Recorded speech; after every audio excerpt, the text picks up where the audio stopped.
చాలే వేషాలు. నన్ను వెయిట్ చేయించి తను పాడేసి వెళ్ళిపోయేవాడు. అంటే ఏందే 10 చోట్ల పౌరోహిత్యం చేసుకుండే పురోహితుడు. ఇక్కడి నుంచి ఇంకో స్టూడియో, అక్కడి నుంచి ఇంకో స్టూడియో, దూకి దూకి వెళ్ళి పాడుతూ ఉండాలి కదా. అందుకని ముందు నేను పాడేస్తాను చెప్పి తన పోర్షన్ తను పాడుకుని నన్ను పాడనీయకుండా తర్వాత నా పోర్షన్ నేను పాడుకునేదాన్ని.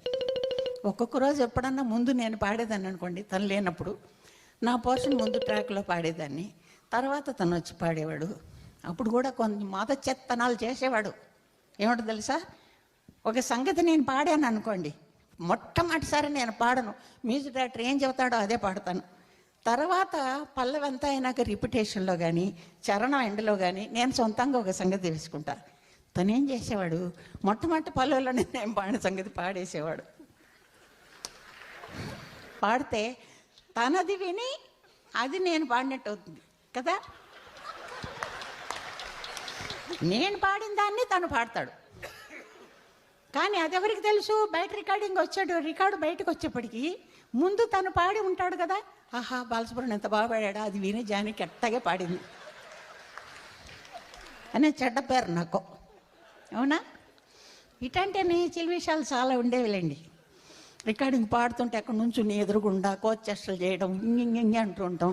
ఎందుకంటే నేను తప్పాలని, పాట తప్పిపోవాలని, తప్పులు పాడాలని. కర్మంగాలు ఎప్పుడన్నా నేను పట్టించుకునేదాన్ని కాదు.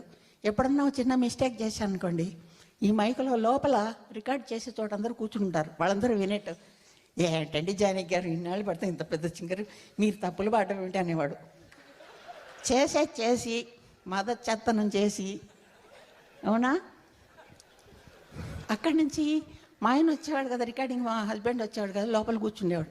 తర్వాత నన్ను తిట్టేవాడు, ఏంటి జాగ్రత్తగా పాడకూడదా, కరెక్ట్గా పాడకూడదా, ఇక్కడ అందరూ విని ఏమనుకుంటారు అసహ్యంగా, అతని చేత నువ్వు ఏంటండి ఇది పాడించిన పాట అనిపించుకుంటావా అని తిట్టేవాడు. ఈ అక్షంతలన్నీ నాకు